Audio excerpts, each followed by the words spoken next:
ready to dive deep. Today, it's Vladimir Lenin. Ooh, Lenin. Yeah. And we're going beyond the typical textbook stuff. Right. Really trying to understand, how this guy goes from middle-class kid to, revolutionary leader. It's fascinating. Who reshaped global power. Right? Yeah, and it's full of contradictions. You don't often think of these powerful figures as, starting out, Right. their path is anything but straightforward. Totally. It's not like he's born with a red flag, waving. He's from a family in Simbirsk. Yeah. His dad was a huge supporter of the Tsar. Oh, wow. Yeah, like a high-ranking official in the system. The irony. Right. That Lenin later wants to, completely destroy. Yeah. Can you imagine the family dinners? Oh, I can only imagine. Lots of clash. Intense. Yeah, and you can't discount how that upbringing, plays into his revolutionary fervor later. Oh, yeah. To grow up in a house with such opposite views, Right. It's got to make you, really question authority. For sure. So we've got this kid, right, growing up in a system that, he's eventually going to completely reject. Yeah. But there's one event that really changes things for him. Right. The execution of his brother Alexander. Yes. This happens when Lenin's just 17. Right. Super young. Formative years. Yeah. Alexander was involved in a plot against the Tsar. Yeah. And he, pays the ultimate price. Right. But for Lenin, this isn't just some news story. Of course not. This is, deeply personal. Totally. It makes him lose all faith in the Tsarist regime. Yeah. And it just fuels this desire for change. Yeah, for radical change. It's it's one thing to disagree with the system, but when it takes something from you, that's when it gets real. Totally. That's when it becomes personal. Yeah, that's when the seed of revolution is planted. Yeah, exactly. Yeah. And so Lenin starts, really getting into revolutionary theory. Right. Especially Karl Marx. Of course. Yeah. But, and here's where it gets really interesting. Okay. He doesn't just accept Marxism as it is. Right. He adapts it. Okay. Twists it to fit his own goals and vision. Interesting. Right. Yeah. So we know Marx was all about a worker-led revolution. Yeah. Right? Like a spontaneous uprising of the people. The proletariat. Yeah. But Lenin had a very different idea about how this whole revolution thing should, go down. Okay, so what was his take? Well, he thought that the working class needed guidance. Okay. They needed what he called a Vanguard Party. Vanguard Party. Yeah. It'd be made up of these, elite revolutionaries who would, lead the way. Okay, so these are the super disciplined, Yeah, the hardcore. Okay, got it. It kind of goes against Marx's idea of a more organic revolution. So it's more top down than bottom up. Yeah, exactly. That's interesting. And this is going to have a huge impact, not just in Russia, but, all over the world. Yeah. Like China, Cuba. So many revolutions are influenced by this idea. Yeah, I mean, it makes you think about how power structures, really shape these movements. Totally. And, of course, this whole idea of the Vanguard Party leads directly to the Bolsheviks. Right. They are, Lenin's vision in action. Okay. Highly centralized, incredibly disciplined. Yeah. And they operate under this principle of democratic centralism. Democratic centralism, that sounds a little contradictory. Right. Yeah. So basically, you can have open debate within the party. Okay. But once a decision is made, Yeah. everyone follows it. No questions asked. So a family meeting where everyone can give their opinion, but mom and dad make the final call. Exactly. Got it. It's good for, acting quickly. Right.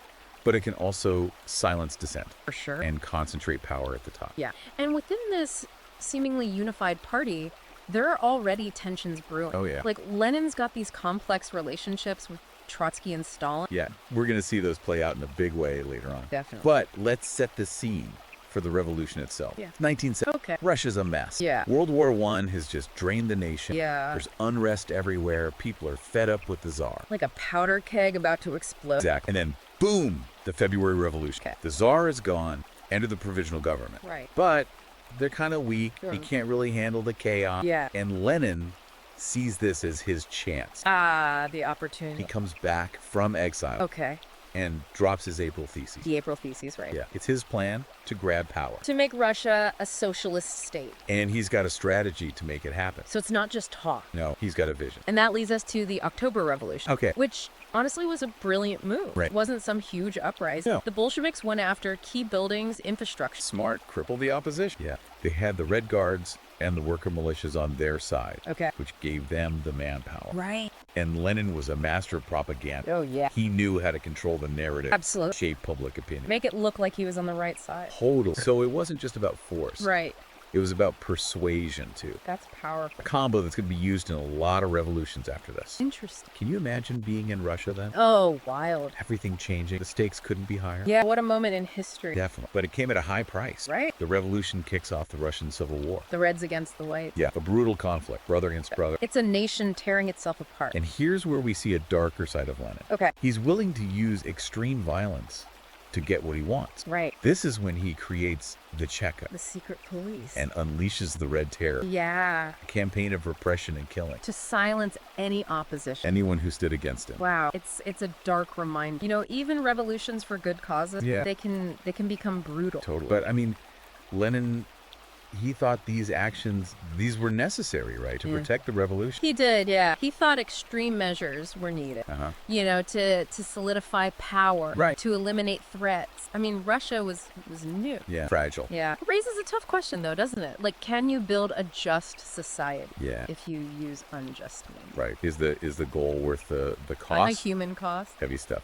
But let's shift gears a little. Okay. Talk about the economy. Okay. So Russia, after the Civil War, devastated. Oh, yeah. War communism. Lenin's first try at a state-controlled economy. Right. It had backfired. Big time. I mean, it was a radical experiment. Yeah. Like, the belief was the state should control everything. Right. Production, distribution. All- But I mean, the reality, it was grim. It was. Shortages, hyperinflation, Right. a famine that killed millions. So war communism, like good intentions, bad results. Yeah, I think you could say that. It showed the limits, Yeah. you know, of trying to like force this rigid ideology on a complex society. Right. It's not a simple equation. No. And Lenin, he was a pragmatist at heart.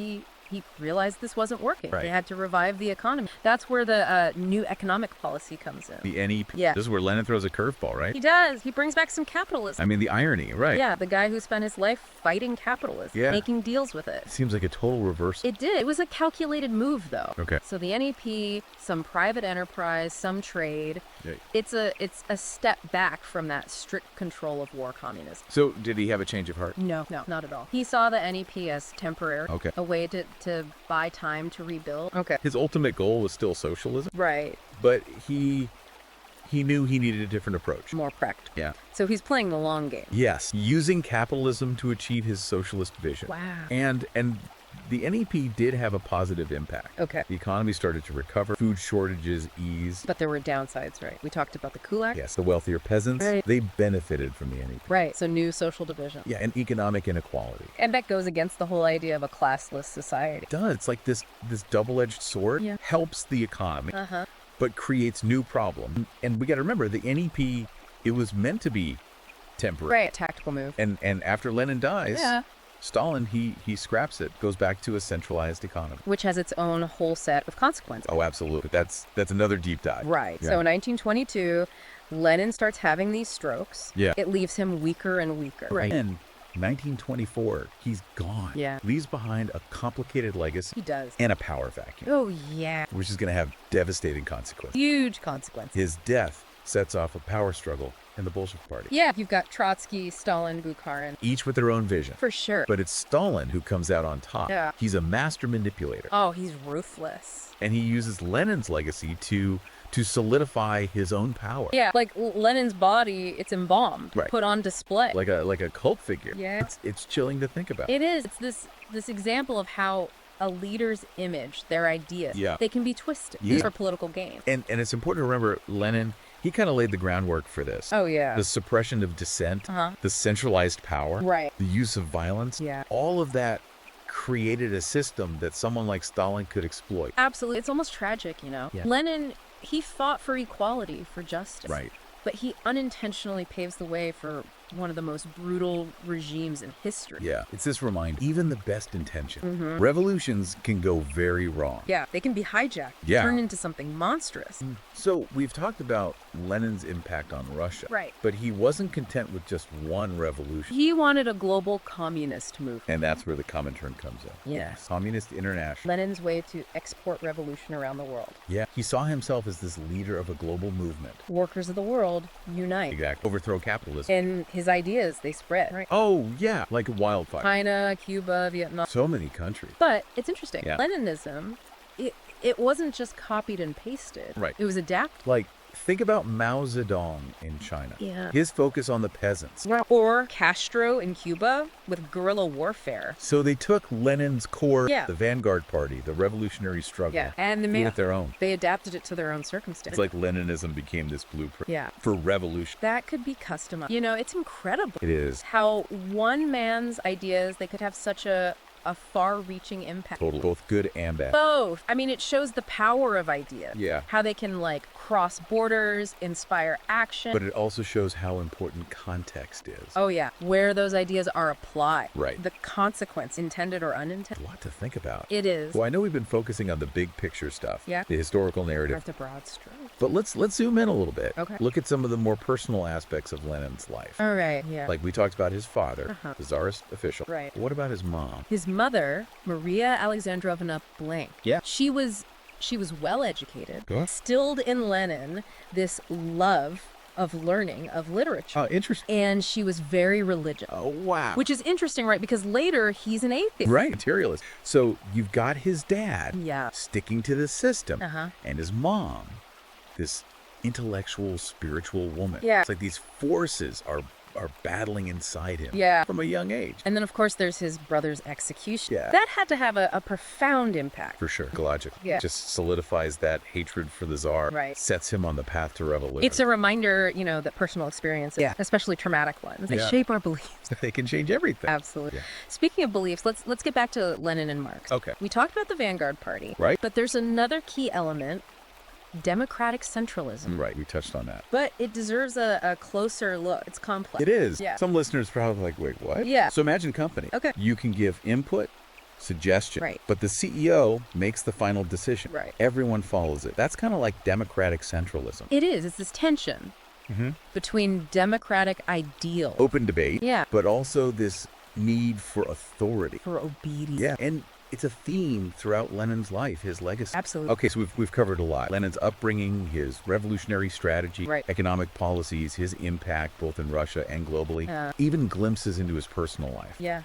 But we can't talk about Lenin without talking about the dark side. Red terror. Yeah, it's a stark reminder. Yeah. Even revolutions for good causes, Yeah. they can go bad, They can turn violent. become oppressive, The Red Terror, it was systematic Yeah. state-sponsored violence. intimidation, It targeted anyone seen as a threat to the Bolsheviks, political opponents, actuals, religious figures, even ordinary citizens. if they were suspected of disloyalty, Yeah. Brutal chapter in Soviet history. Yeah. It shows the dangers of unchecked power. of fanaticism Millions were killed Yeah. or imprisoned. during the Red Terror. It left a lasting scar Yeah. on the Soviet Union. And it casts a dark shadow over Lenin's legacy. It does. It's a legacy that's so... Oh, for sure. Full of contradictions. On one hand, he's brilliant, Uh-huh. a charismatic leader, Visionary. but on the other hand, ruthless, A dictator. willing to sacrifice so many lives. To achieve his goals. His ideas about equality, social justice, they still resonate today, They do. but his methods,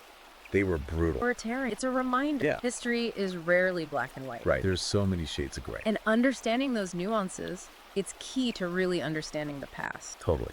So with that in mind, let's look at another part of Lenin's legacy. Okay. His impact on the Soviet Union itself. All right. So not just the revolution. Right. The long-term consequence. What did he put in place that shaped the Soviet Union for decades? Exactly. What structures did he create? Well, he laid the foundation Yeah. for a one-party state, Okay. a centralized economy, Uh-huh. and a system of repression. Which becomes hallmarks of Soviet rule. Me too. So he basically created the blueprint for the system that Stalin would use to oppress millions. That's a complex question. It is. I mean, we got to remember Lenin died before Stalin really consolidated his power. Right. So we can't say for sure what Lenin would have thought. Right. But the connection is there. Oh yeah, the suppression, the power, the violence. There in Lenin's regime. Yeah, and Stalin just took them further. It's a cautionary tale, isn't it? It is about unintended consequences. About protecting democracy. Even during radical change. Yeah. It shows the danger Yeah. of putting all your faith in one person. Or one ideology. Okay, so we've looked at Lenin's impact on Russia. Yeah. Global communist movement. Mm-hmm. The darker side of his legacy. Right. His unintentional role in Stalin's rise. Right. But before we wrap up, let's go back to the new economic policy. The NEP. Lenin's compromise with capitalism. Yeah. It's fascinating. It is. It shows how adaptable he was. Right. He wasn't just stuck in his ideology. He made tough choices, Yeah. even when they went against his beliefs. And the NEP, That was a gamble. It was a big one. So let's break it down. What did he do? Okay, so the NEP, it allowed for some private enterprise, some trade, especially in agriculture. Okay. Farmers could sell their surplus. On the open market. Yeah, and small businesses, they were allowed to operate. So back to market forces after war communism. Exactly. It was a way to boost production, to fight inflation. To improve living standards. And it did work. To a degree. Okay. The Soviet economy started to recover. Right. Food shortages got better. But there were downsides, right? Like the kulaks. Yes. The NEP created this new inequality. Which again goes against the idea of a classless society. It does. Another double-edged sword. Yeah, it is. Helps the economy, but creates new problems. And remember, the NEP was always temporary. Right. Lenin saw it as a tactic. Right, not a change of heart. No. And after Lenin dies, Stalin abandons it. Goes back to that centralized model. Yeah. Which again has its own consequences. But that's a story for another time. Another deep dive. Yeah. Yeah, it's wild how those seemingly small choices can have like these huge ripple effects. Totally. Like a chain reaction, you know? One thing leads to another. And those consequences, they just keep going. Even after the people who made those choices are gone. Exactly. So before we wrap up, let's bring it back to the individual listener. Oh. We've talked about a lot, explored some big ideas. But like, what does this have to do with, someone listening right now? Right. That's the key question, right? I think one of the biggest takeaways from Lenin, both the good and the bad, is like the power of ideas and how important critical thinking is. Because ideas have consequences. I mean, they can start revolution, but they can also lead to really bad stuff. Exact. Oppression, tyranny. That's why it's so important to think critically, question things, look at different perspectives. Don't just take things at face value. If it sounds good or it fits with what you already believe. Yeah, exactly. Don't just believe everything you think, right? Right. And this goes for everything, not just politics, relationships, your job, your own choices, being able to like analyze information, come to your own conclusion. That's how you navigate the world. So Lenin's legacy, in a way, it's a reminder to be curious, be skeptical. Never stop learning, never stop questioning. I like that. So anyone listening who wants to learn more about Lenin, where should they start? The book, The Real Lenin, it's a good one. It gives a balanced view of his life, his legacy. And it's available on Amazon, Kindle, and Google Play Books, right? It is. Yep. Easy to find, easy to dive into. Perfect. Well, on that note, I think we'll wrap up our deep dive into the world of Vladimir Lenin. Fascinating guy. Changed the course of history. As always, we encourage you to keep exploring, keep questioning, keep searching for the truth. Until next time.